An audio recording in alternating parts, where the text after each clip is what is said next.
सभी दोस्तों को गुड आफ्टरनून। आज हम पढ़ेंगे प्रश्नावली नंबर 4.3 का क्वेश्चन नंबर 1।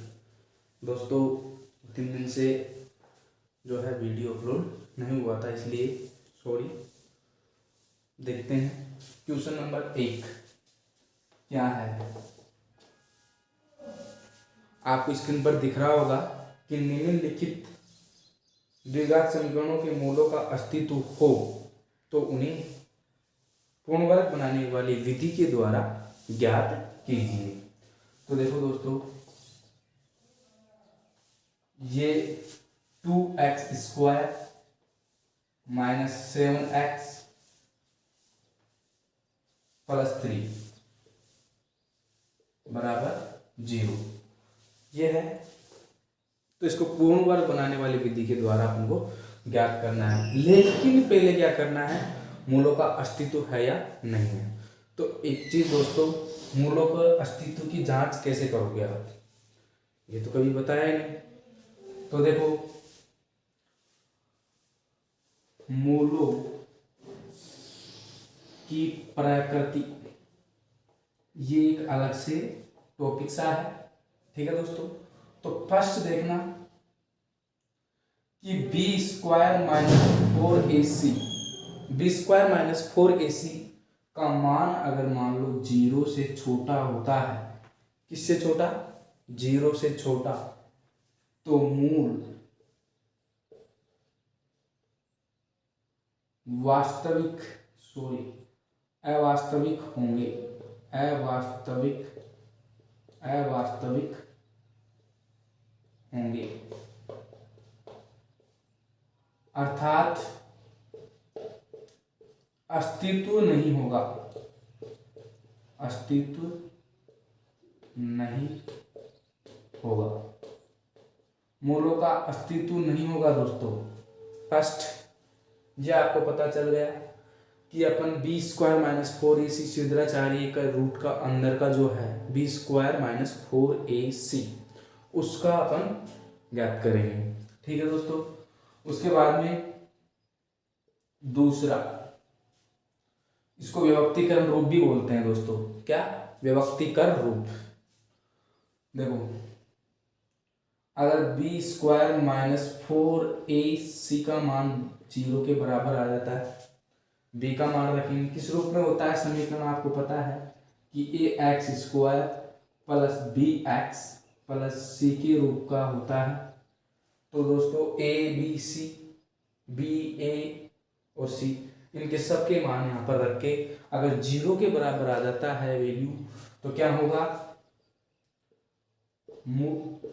वास्तविक तथा बराबर होंगे, ठीक है दोस्तों। अर्थात मूलों का अस्तित्व होगा, मूलों का अस्तित्व होगा। आई होप आपके ये दो तो समझ में आ गए होंगे, ठीक है दोस्तों। उसके बाद में एक तीसरा होता है, तीसरा भी आप लिख लो। इसके बाद में तीसरा क्या है, यदि b² माइनस 4ac 0 से बड़ा हो, किससे बड़ा हो, 0 से बड़ा हो, तो क्या होगा, मूल वास्तविक तथा बराबर होंगे। समझे दोस्तों। मूल अगर b² माइनस 4ac यानी कि व्यवस्थीकरण रूप जो है उसका मान 0 से बड़ा होगा, तो क्या होगा, मूल वास्तविक तथा बराबर होंगे। उसके बाद में अर्थात मूलों का अस्तित्व होगा, बराबर नहीं होंगे यहाँ पर, सॉरी दोस्तों, भिन्न होंगे, क्योंकि बराबर तो अपन ने यहाँ पर लिख दिया ना 0 के, तो यहाँ पर भिन्न होंगे, अलग अलग मूल होंगे, ठीक है दोस्तों। अस्तित्व होगा। सॉरी दोस्तों, ये आपके समझ में आ गया होगा। पहला बी स्क्वायर माइनस 4ac का मान अगर मान लो 0 से छोटा है तो मूलों का अस्तित्व नहीं होगा, तो वहाँ पर अपन को मूल ज्ञात करने नहीं है। अगर इन समीकरणों में ये अगर मान लो ऐसा आता है कि अस्तित्व ही नहीं है तो फिर अपन इस सवाल को नहीं करेंगे पूर्ण वर्ग विधि से। अब जिस दो कंडीशनों में करते हैं सवाल को, एक तो इस कंडीशन में और इस कंडीशन में। कौन कौन सी कंडीशन? या तो बी स्क्वायर माइनस 4ac का मान कितना हो, 0 से बराबर हो या 0 से बड़ा हो। ठीक है दोस्तों, आप स्क्रीनशॉट ले सकते हो इसका, 1 2 3। आप चलते हैं अपन सवाल की तरफ।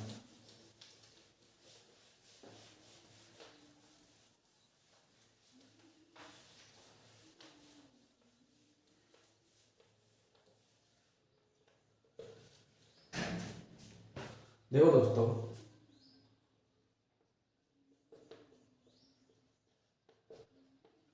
दी गई द्विघात समीकरण, हल की शुरुआत कहाँ से करनी है? जो प्रश्न में दे रखा ना समीकरण वहां से करनी है। ठीक है दोस्तों, तो 2x² माइनस 7x प्लस 3 बराबर 0। अपन इसको इधर ले जाते हैं, बराबर के इसको इधर ले जाते हैं, इसमें ऐसा करते हैं, बराबर माइनस के 3।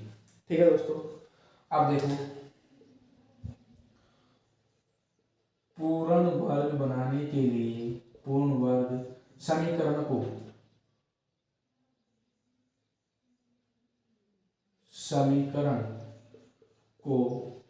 पूर्ण वर्ग बनाने के लिए x² का गुणांक 1 होना चाहिए, 1 होना चाहिए। ठीक है दोस्तों, चूंकि इसलिए क्या हो जाएगा, 1 हो जाएगा, 1 कर देंगे, 2 का भाग दे देंगे समय, x² माइनस 7/2x। समझ में आया दोस्तों कि पूर्ण वर्ग बनाने के लिए x² बिल्कुल फ्री होना चाहिए या उसका गुणांक 1 होना चाहिए। तो उसका गुणांक 1 कब होगा? जब 2 गुणा में है तो 2 भाग कर देंगे तो अपने आप ही 1 हो जाएगा। तो समीकरण फर्स्ट के दोनों पक्षों में किसका भाग देने पर ऐसे लिख सकते हो, समीकरण नंबर फर्स्ट, और लिखना समीकरण फर्स्ट के दोनों पक्षों में किसका 2 का भाग देने पर। ठीक है दोस्तों, 2 का भाग देने पर। आई होप आपकी ये समझ में आ गया होगा कि 2 का भाग क्यों दे रहे हैं, पूर्ण वर्ग बनाने के लिए। बराबर माइनस के 3/2। Equation number second. अब क्या करना है, या फिर इसको रहने दो ऐसे, यह लिखना, चूंकि पूर्ण वर्ग बनाने के लिए पूर्ण वर्ग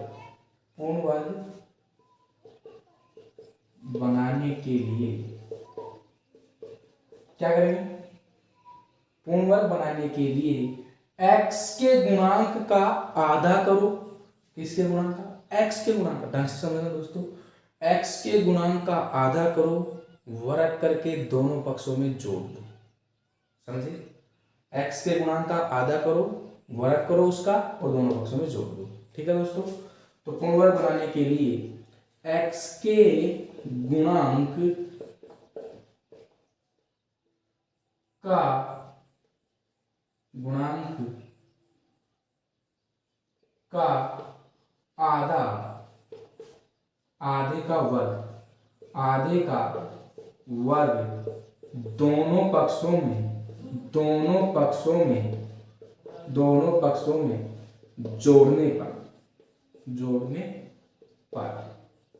ठीक है दोस्तों, तो पूर्ण वर्ग बनाने के लिए x के गुणांक के आधे का वर्ग दोनों पक्षों में जोड़ने पर। अब देखो इसका आधा करो, 7/2 का आधा करोगे तो कितना रहेगा, 1/2 से गुणा कर दो, अपने आप आधा हो जाएगा। तो 2 दूना 4, 7/2 सॉरी 2 दूना 4, 7/4। अब इसका भी वर्ग करो, वर्ग किया तो कितना आ गया, इसका वर्ग करो, 7 का 49 होता है और 4 का 16 होता है। ठीक है दोस्तों, तो दोनों को क्या करना है, दोनों पक्षों में जोड़ना है, दोनों पक्षों में। ठीक है दोस्तों, इनको दोनों पक्षों में जोड़ना है।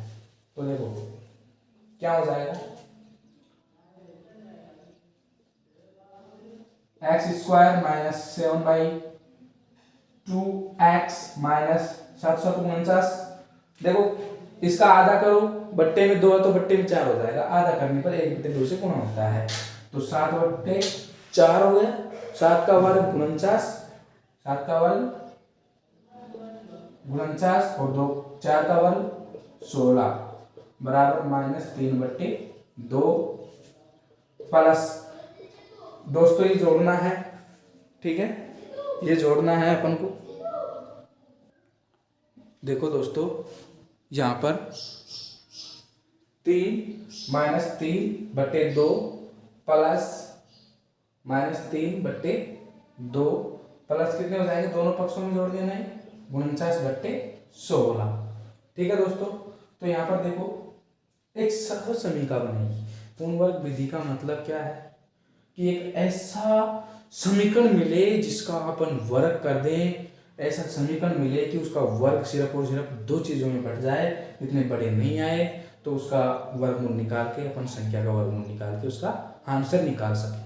तो उसके लिए अपने पास सर्व समीका, कक्षा 9 में आपने पढ़ी होगी सर्व समीका a+b की, a-b का जो होल स्क्वायर होता है वो a+b a-b क्या होता है, a² - b² होता है। तो वो आपने जब पढ़ी होगी वहां से जो सर्व समीकाएं हैं वो यहाँ पर काम आएगी। ठीक है दोस्तों, तो यहाँ पर देखो a² minus 2ab plus b² किसकी होती है दोस्तों, क्या ये a - b का होल स्क्वायर होता है, क्या होता है ना, होता है ना दोस्तों। तो देखो a² माइनस 2ab और b², अगर मान ले b को 7/4, b को क्या माने 7/4, तो ये आसानी से हो जाएगा। ठीक है दोस्तों, तो देखो x² माइनस कितना 7/4, सॉरी x का 7/4 का होल स्क्वायर। अब इसको आप खोल के देख लो, 1 मिनट में आपको प्रूफ करके बताता हूं कि ये कैसे आया। इसको खोल के देखो, a - b का होल स्क्वायर, तो a² यानी कि x² माइनस 2ab, तो x गुना 7/4 प्लस b का स्क्वायर 749/16। तो यहां से देखो 2 कट गई, x² माइनस देखो यार 2 से 4 कट गए तो 7/2 माइनस का है, x है साथ में है दोस्तों, और यहाँ पर 49/16। ठीक है दोस्तों, तो ये जो है इसमें बदल जाता है सर्व समीका के अनुसार। ठीक है दोस्तों, आई होप आपकी ये समझ में आ गया होगा कि बाद में देखो x माइनस 7/4 का होल स्क्वायर बराबर कितने हो जाएंगे दोस्तों, यहाँ पर 16 एलसीएम आ जाएंगे, 16 अपने पास एलसीएम आ गई। ठीक है दोस्तों, तो 16 में भाग देंगे 2 का कितने बार जाएगा 8 बार, 8 तिया 24 माइनस के 24 प्लस देखो 16 में भाग देंगे 16 का कितनी बार जाएगा 1 बार, 1 को गुणा करेंगे 49 से तो 49। ठीक है दोस्तों, आई होप आपके समझ में आ गया होगा। तो x माइनस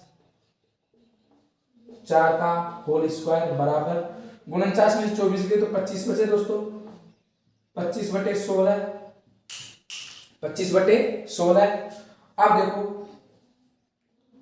दोनों पक्षों की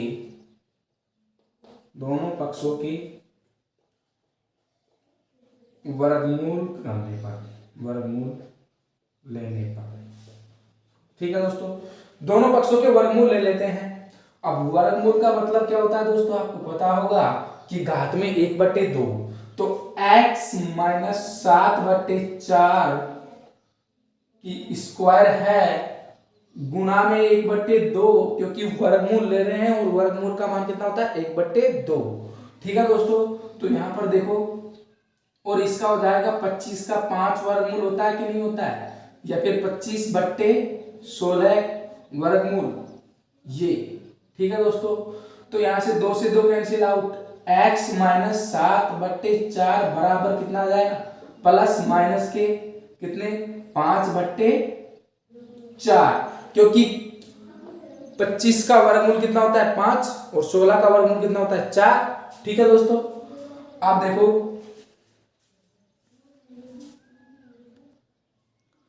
हाँ दोस्तों, ये हो जाएगा।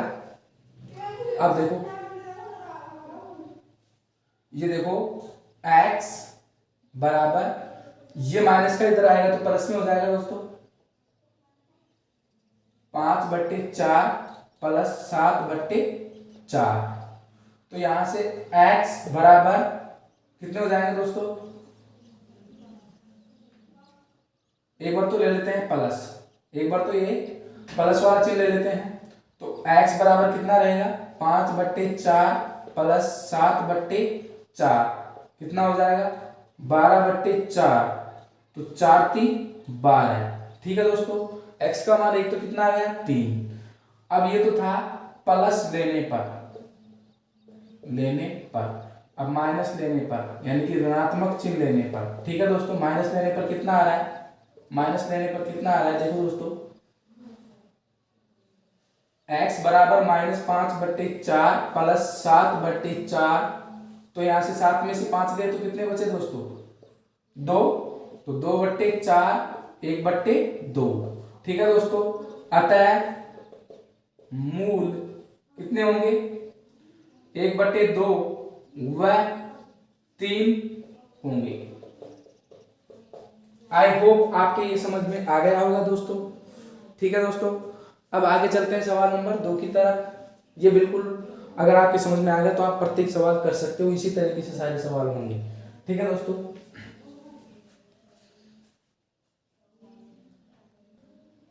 आइए दोस्तों सवाल नंबर 2 देखते हैं हल।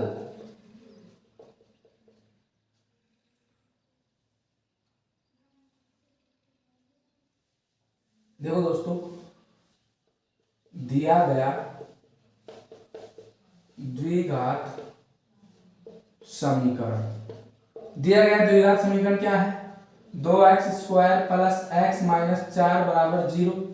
तो देखो यहां पर वही लगाएंगे, विभक्तिकर रूप। ठीक है दोस्तों,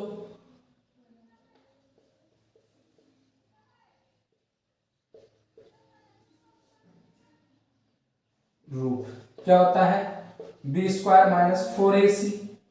ठीक है दोस्तों, b² माइनस 4ac। तो यहां देखो, अगर मान लो c प्लस में माइनस में आ रहा है, इसका मतलब अपना ये द्विघात समीकरण जो है इसमें मूलों का जो है अस्तित्व जरूर होगा। तो देखो दोस्तों, b² माइनस 4ac का देखो मान b, यहां ये भी लिख सकते हो, यहां a बराबर कितना है दोस्तों 2, b बराबर 1 और c बराबर -4। ठीक है दोस्तों, तो b बराबर कितना है, 1 का स्क्वायर -4 गुणा a 2 गुणा -4। तो देखो 4 दूनी 8, 8 चौक 32 1 33, 33 आ गए प्लस के। ठीक है दोस्तों, अतः b² माइनस 4ac बड़े हैं 0 से, मूलों का अस्तित्व होगा। ऐसे लिख सकते हो चूंकि, इसलिए, या फिर इसके नीचे लिख सकते हो आप। ठीक है दोस्तों, इसलिए मूलों का अस्तित्व होगा, अर्थात मूल भिन्न भिन्न होंगे, मूल भिन्न भिन्न भी होंगे, ये भी ध्यान रखना। ठीक है दोस्तों, तो देखो कौन सी विधि से, पूर्णवर्ग विधि से, तो पूर्णवर्ग विधि लगाओ। इस पर क्या होना चाहिए, x² का गुणांक इकाई होना चाहिए। तो देखो समीकरण फर्स्ट डाल देना, समीकरण फर्स्ट के दोनों पक्षों में किसका 2 का भाग देने पर। ठीक है दोस्तों, 2 का भाग क्यों दे रहे हैं? क्योंकि एक्स स्क्वायर का गुणांक इकाई होना चाहिए। तो एक्स स्क्वायर प्लस एक्स बटे 2 माइनस 2 बराबर 0। तो एक्स स्क्वायर प्लस एक्स बटे 2 बराबर 2। क्वेश्चन नंबर 1 में भी इसी तरीके से अपन को जांच करना होता है।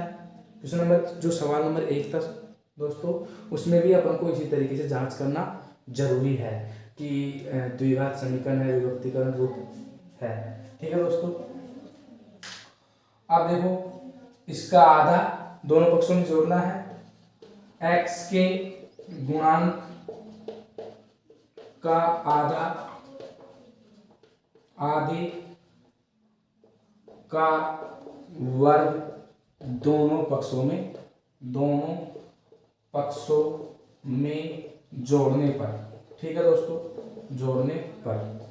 तो देखो इसका आधा करो एक्स स्क्वायर प्लस एक्स बटे 2 माइनस प्लस 1/2 का आधा कितना होता है 1/4 और उसका भी वर्ग 1/16 होता है। 1/16 बराबर 2 प्लस 1/16। तो देखो दोस्तों यहाँ पर कर लेते हैं इसको, ज्यादा वो भी नहीं।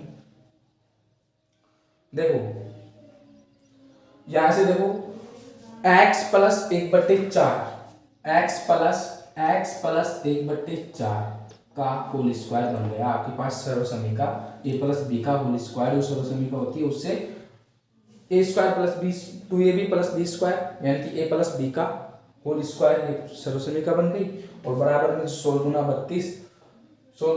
32 प्लस 1 33/16 तो दोनों का वर्गमूल जब निकालेंगे तो रूट में आएगा।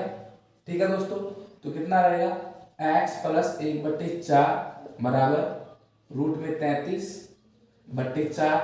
ठीक है दोस्तों, इसको इधर ले लेते हैं तो कितना रहेगा x बराबर कितना रहेगा, ये इधर आ जाएगा प्लस का माइनस, तो रूट के 33 माइनस, देखो दोस्तों 33/4 माइनस 1/4। तो यहाँ देखो दोस्तों इसके मान को अपन हटा लेते हैं, a और b सी के मान। तो देखो x बराबर दोस्तों ये याद लगाना भी जरूरी है, 4 एलसीएम आ गए तो रूट 33 माइनस 1/4, यह आपका आंसर आ जाएगा मूल। आई होप दोस्तों आपकी समझ में आ गया होगा। ठीक है दोस्तों, थैंक यू। और हाँ, अगर आपको वीडियो अच्छा लगा हो तो लाइक सब्सक्राइब और शेयर कीजिएगा। ठीक है दोस्तों, थैंक यू सो मच।